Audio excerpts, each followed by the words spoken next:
Baik, Assalamualaikum warahmatullahi wabarakatuh pemirsa. Selamat malam dimanapun Anda berada, dan tentunya hari ini luar biasa sekali, dialog khusus bersama Kemenkumham hadir lagi menemani Anda tentunya bersama Kak Kanwil Kemenkumham Sumatera Selatan. Wah, luar biasa. Dan kita akan membahas tentang indikasi geografis. Apa kabar? Baik. Salam sehat Pak ya? Salam sehat. Wah, luar biasa sekali. Pemirsa, siapa yang tidak mengenal pempek Palembang, terus gambir musi banyu asin, kopi Arabica Kintamani, dan masih banyak lagi aset daerah yang berharga. Tapi, apakah semua itu sudah terdaftar dan termasuk dalam indikasi geografis? Nah, kita akan mengupas tuntas tentunya bersama narasumber saya hari ini, pemirsa, bersama dengan Pak Indro Purwoko. Wah, Pak Indro Purwoko baru 6 bulan di Sumatera Selatan, sudah sering ngirup cuko? Ya, sudah sering. Sudah sering. Ya, sering. Tapi Pak, sebelum ke Sumsel itu sebelumnya kemana tuh Pak? Saya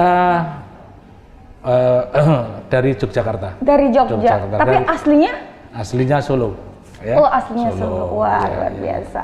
Nah, Pak, kalau ngomongin tentang indikasi geografis ya, aset daerah ini yang sangat-sangat berharga, yang menjadi concern ya untuk kita semua. Kekayaan intelektual ini merupakan aset yang berharga yang dapat memajukan perekonomian bangsa dan juga daerah khususnya. Nah, gimana tuh Pak pendapat Bapak tentang itu? Ya. Selamat sore Mbak Asih ya. Dan juga kepada seluruh pemirsa setia PAL TV dimanapun berada. Betul. Jadi tadi yang disampaikan Mbak Asih tadi benar sekali pernyataan tersebut. Saat ini kekayaan intelektual merupakan salah satu faktor pendorong utama pembangunan ekonomi negara maupun ekonomi daerah. Betul.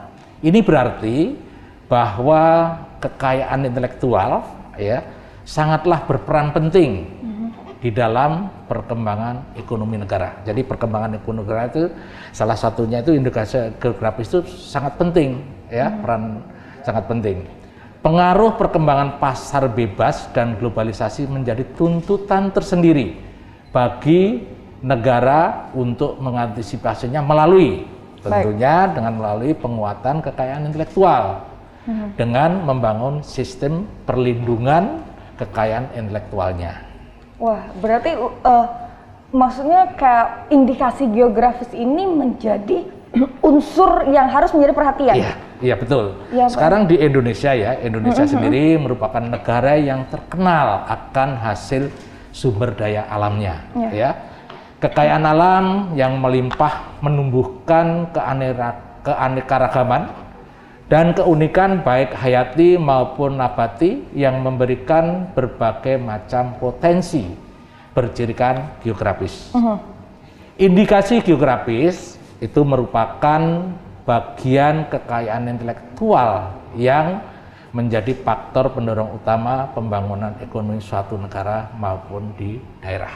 Jadi ini merupakan pendorong utama ya, satu pertumbuhan ekonomi di untuk negara maupun di daerah. Indikasi geografis. Nah, kalau indikasi geografis ini mungkin masih sedikit unfamiliar Pak di kalangan, di telinga milenial khususnya. Ya nggak Pak? Nah, boleh nggak Pak sih diceritakan sedikit sebenarnya apa yang dimaksud dengan indikasi geografis itu? Baik, terima kasih Mbak Asih ya. Indikasi geografis merupakan suatu tanda yang menunjukkan daerah asal suatu barang dan atau produk yang karena faktor lingkungan geografis termasuk juga faktor alam. Dua faktor lingkungan dan faktor alam. Baik. Faktor manusia, jadi faktor lingkungan dan faktor alam termasuk juga faktor alam, juga faktor manusia atau kombinasi dari kedua faktor tersebut. Bagaimana untuk memberikan reputasi, kualitas dan karakteristik tertentu pada barang dan atau produk yang dihasilkan ya bercirikan khusus ya. Pengaturan ini dapat kita lihat dalam pasal 1 angka 6 Undang-Undang Nomor 20 Tahun 2016 tentang merek dan indikasi geografis. Ya. Baik. Ya, indikasi geografis tadi sudah merupakan bidang kekayaan intelektual yang relatif baru ya. Ini IG ini adalah relatif baru di dalam kekayaan intelektual, di dalam bidang kekayaan intelektual, ya, dan mulai berkembang di Indonesia. Jadi itu yang tadi yang relatif baru dibandingkan dengan merek dagang lainnya, itu relatif baru, ya. Ini juga perlu sosialisasi kepada teman-teman semua, termasuk juga pemerintah daerah maupun kelompok masyarakat tertentu. Hal ini ditandai hampir setiap tahunnya ada peningkatan pendaftaran indikasi geografis pada Direktorat Jenderal Kekayaan Intelektual Kementerian Hukum dan Asasi Manusia Republik Indonesia. Ya. Nah, kalau ini itu relatif baru, perlunya sosialisasi yang betul-betul concern dengan hal itu dan butuh program biar langsung in touch ke masyarakat, Pak. Harus program khusus tuh, Pak. Nah, bagaimana dengan indikasi geografis di Sumatera Selatan ini sendiri? Iya, saat ini di Sumatera Selatan itu yang sudah terdaftar di Kementerian Hukum dan HAM baru 4. Baru 4? Baru 4. Dari? Indikasi geografis itu dari 17 kabupaten kota. Ya, padahal setiap kabupaten kota itu bisa lebih dari satu untuk indikasi geografis. Ya, ini yang terdapat di tadi saya sampaikan baru 4 yang terdaftar di Direktorat Jenderal Kekayaan Intelektual Kementerian Hukum dan Asasi Manusia Republik Indonesia. Mana saja ya ini?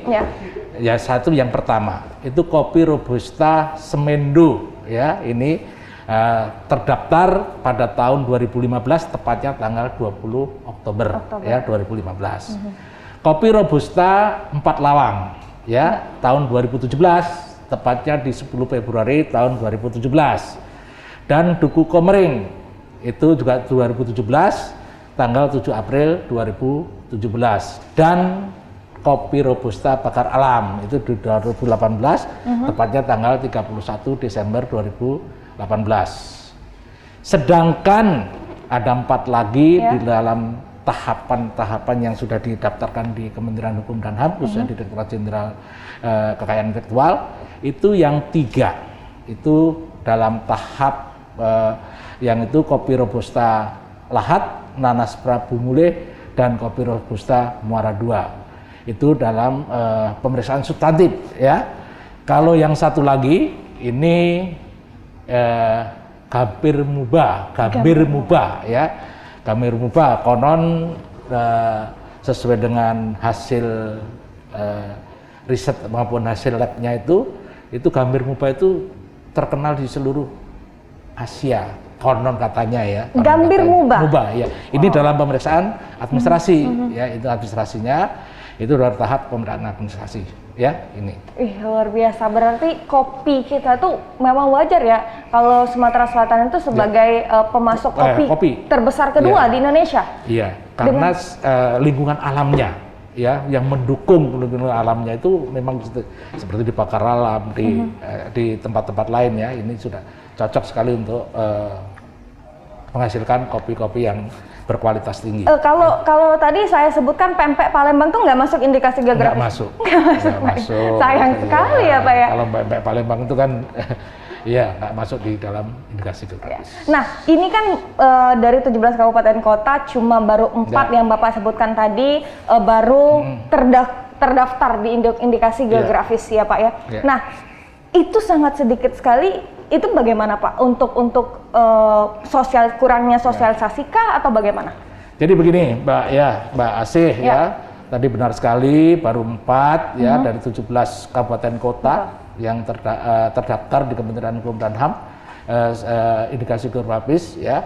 Ini kemudian 4 lagi dalam proses tadi yang saya sampaikan, ya. Tentu harapan saya selaku Kakanwil di Sumatera Selatan, tentunya Kementerian besar harapan keinginan kami agar potensi indikasi geografis yang ada di wilayah Sumatera Selatan ini dapat segera didaftarkan agar memperoleh perlindungan hukum dari pemerintah. Jadi ini kenapa harus didaftarkan? Karena juga ini mendapat perlindungan hukum dari pemerintah. Berarti ini tentunya menjadi PR juga nih, Pak, ya, untuk menggalakkan indikasi geografis ini, ya. Ini aset daerah untuk membangkitkan ekonomi. Betul ya, Pak, ya. Nah, ini menarik sekali, Pak, bahasan kita hari ini. Tapi pemirsa jangan kemana-mana, tetaplah bersama kami di Dialog Khusus bersama Kakanwil Kemenkumham Sumsel.